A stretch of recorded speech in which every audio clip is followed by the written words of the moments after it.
Assalamualaikum. Hi.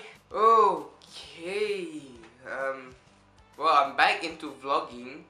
Okay, sebelum ini, ramai di antara kawan-kawan Isyad dah perasannya Isyad ni dah kurus. Ada di antara mereka yang merupakan penonton vlog saya meminta saya membuat video macam mana saya menguruskan badan. Bila dia orang kata macam tu, saya rasa macam kayaknya aku perasan macam tu ke nak buat video.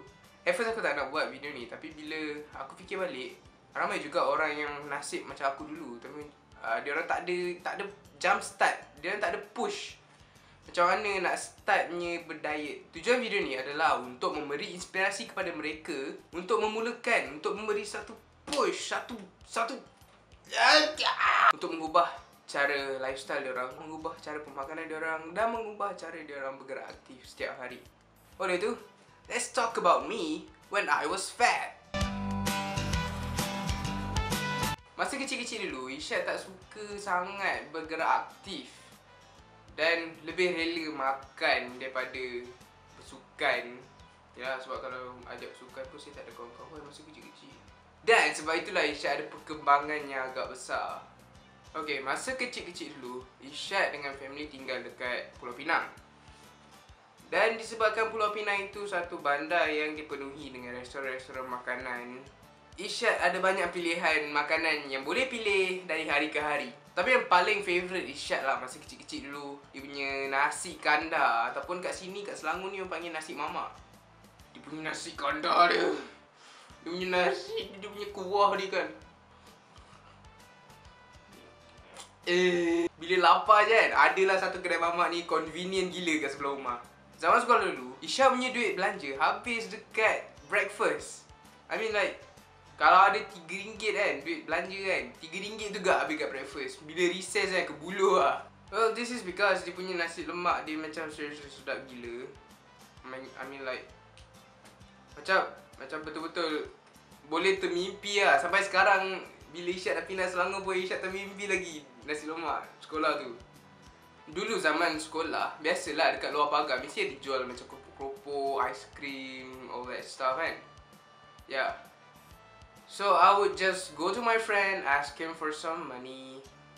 RM1 ke, RM2 ke, minta kan. Rasa gibli lah popok sementara tunggu bas sekolah.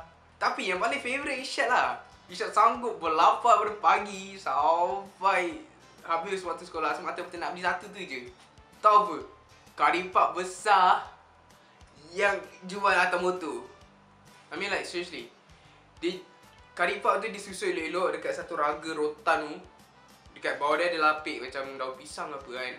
And then dia tunggu je depan pagar sekolah. And then students will come and just pay $1 for one karipap. And dia akan ambil karipap dalam plastik. And then dia tabur bawang kan. Dia tabur bawang tu. It's like, dia punya bawang tu macam heaven gila. Dia punya rasa dia manis kan. Isyad, kau buat video bagi inspirasi orang nak diet ke nak gemukkan balik? Ish. Nak pergilah ni part yang bagi orang inspirasi. Dan disebabkan pemakanan macam tu lah, Isyad jadi dari ini sehingga macam ni. I was so happy. There's nothing that can stop me from eating. I was so happy. Everything was delicious back then. Isyad akan merajuk bila tak dapat makanan yang Isyad nak. Macam literally sanggup merajuk, tutup pintu dalam bilik, buat diam je. Sampailah satu hari doktor mengesahkan yang Isyad dapat satu penyakit. Penyakit ni tak naklah cakap kan. Penyakit ni dia bahaya juga. Dia melibatkan mati dan hidup. Dan disebabkan penyakit itulah juga, Isyad dimasukkan ke hospital berulang-ulang kali. Sampai Isyad dah tak tahan. Betul-betul dah tak tahan. Isyad punyalah homesick sebab 5-6 kali seminggu masuk hospital. Berapa hari je dapat duduk rumah. And then dekat hospital pula dia orang sekat makanan Isyad. All they gave me was nasi, sup dengan ikan goreng. I was like, menyesal gila kan. Time tu macam menangis lah, serius lah, tiap-tiap malam kan. family tak ada tau. Macam duduk seorang dalam ward tu, nangis seorang-seorang. And then bila nurse datang, Syed kesat air mata. And then dia tanya kenapa. Like, yelah, family tak ada. Rindu lah ada orang. Siapa tak rindu kan kau dah 5-6 hari tak ada kat rumah. Tapi bila badan saya pun dah jadi macam tu kan, lama-lama saya dipinggir oleh masyarakat tau. Saya dipinggir oleh orang. Kawan-kawan saya sendiri pun macam kutuk saya kan. Sampai satu hari saya dah give up.